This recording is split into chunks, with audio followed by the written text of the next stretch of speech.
নারায়ে তাকবীর। শহীদ ওসমান হাদির জানাজার দিন যার কণ্ঠে কণ্ঠ মিলিয়ে নারায়ে তাকবীর স্লোগানে গোটা ঢাকা প্রকম্পিত করেছিলেন লাখো জনতা, তিনি আর কেউ নন, ওসমান হাদির সবচেয়ে কাছের মানুষ আব্দুল্লাহ আল জাবের। হ্যালো গায়েস, আমি আগে টিকটক করতাম, এখন আমার এই বড় ভাই করবে। আপনার সবাই থেকে সাপোর্ট করবেন।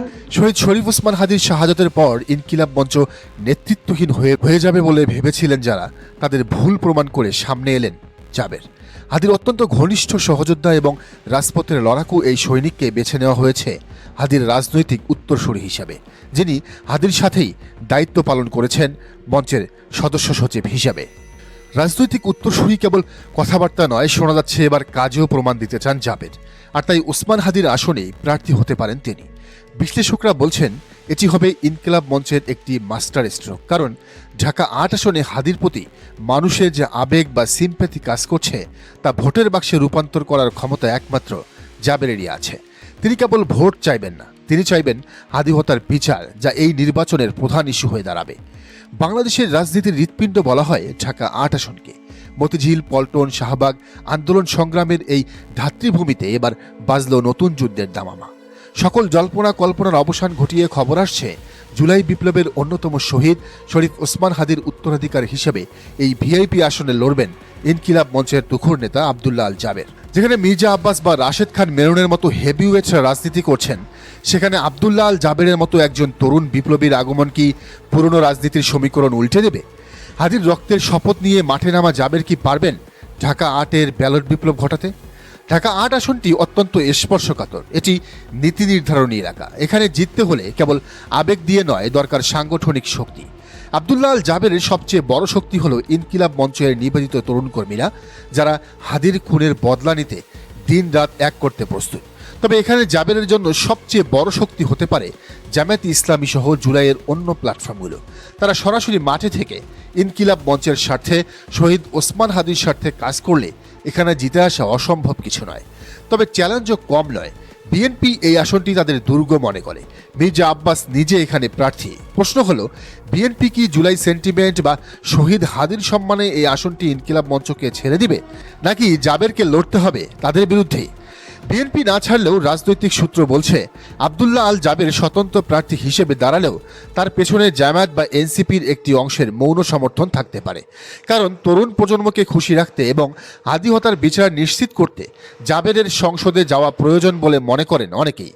মতিঝিল, পল্টনের ব্যবসায়িক এলাকা থেকে শুরু করে ঢাকা বিশ্ববিদ্যালয়ের ছাত্রাবাস, সবখানেই এখন আলোচনায় জাবের। পুরনো দলগুলোর সমঝোতার রাজনীতির বিপরীতে জাবের দাঁড়াচ্ছেন বিচারের রাজনীতি নিয়ে। ভোটাররা বলছেন তারা এবার মার্কা দেখবেন না, দেখবেন প্রার্থীর মেরুদণ্ড, তার সাহস, শক্তি, মনোবল। আর সেই জায়গায় জাবের এগিয়ে থাকবেন যোজন যোজন। এদিকে বাংলাদেশের রাজনীতিতে একটি অলিখিত নিয়ম হয়ে দাঁড়িয়েছিল, নেতা মারা গেলে বা শহীদ হলে তার স্ত্রী, সন্তান বা ভাই বোন সেই গদিতে বসবে। একে আমরা বলি পরিবারতন্ত্র বা ডাইনেস্টির রাজনীতি। সবাই যখন ধরেই নিয়েছিল যে শহীদ শরীফ ওসমান হাদির আবেগ কাজে লাগিয়ে ঢাকা ৮ আসনে তার বোনকেই প্রার্থী করা হবে, ঠিক তখনই ইনকিলাব মঞ্চ ছুড়ে দিচ্ছে এক বিশাল চমক। রক্তের সম্পর্কের চেয়ে আদর্শের সম্পর্ককে বড় করে দেখে তারা বেছে নিতে যাচ্ছে হাদির রাজনৈতিক সহযোদ্ধা আব্দুল্লাহ আল জাবেরকে। গত কয়েকদিন ধরে রাজনৈতিক মহলে জোর গুঞ্জন ছিল শহীদ হাদির বোন ঢাকা ৮ থেকে নির্বাচন করবেন। সাধারণ মানুষের আবেগও সেদিকে ছিল।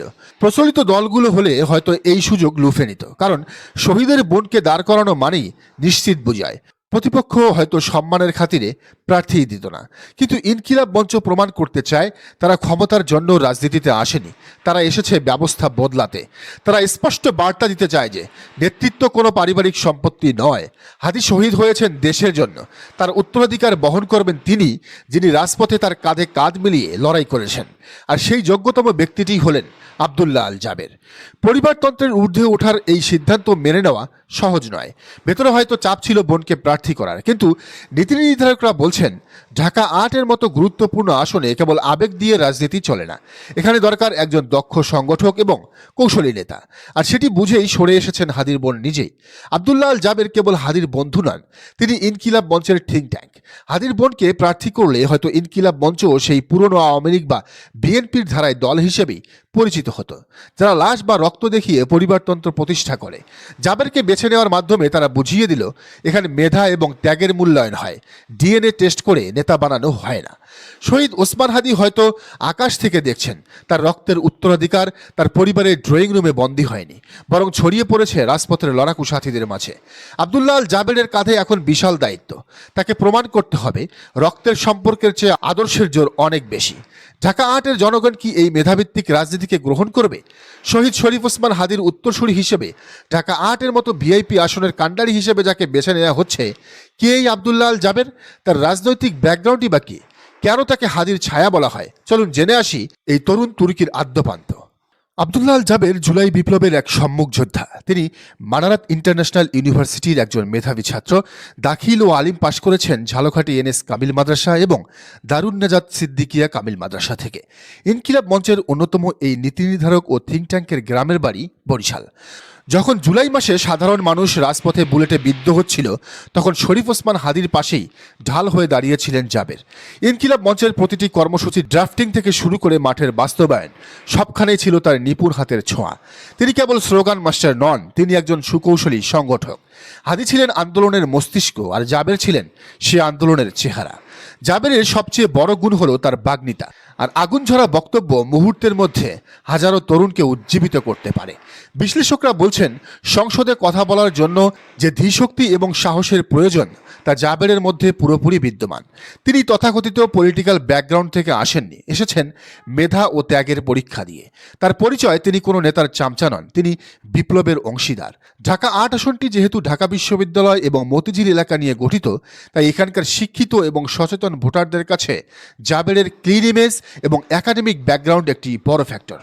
কেন তাকেই বেছে নেওয়া হতে পারে? কারণ আব্দুল্লাহ আল জাবের শহীদ হাদির রাজনৈতিক দর্শনকে সবচেয়ে ভালো ধারণ করেন। হাদি যে নতুন বাংলাদেশের স্বপ্ন দেখতেন, যেখানে পরিবারতন্ত্র থাকবে না, যেখানে বিচারহীনতা থাকবে না, সেই স্বপ্নের ফেরিওয়ালা এখন জাবের। সাধারণ জনতা মনে করে হাদির রক্তের বদলা নিতে হলে এবং তার অসমাপ্ত কাজ শেষ করতে হলে জাবেরের মতো একজন আইডিওলজিক্যাল লিডার বা আদর্শিক নেতাকেই সংসদে পাঠাতে হবে। শহীদ হাদি শিখিয়ে গেছেন, জীবন দিয়ে হলেও অধিকার আদায় করতে হয়। তার সেই মশাল এখন আব্দুল্লাহ আল জাবেরের হাতে।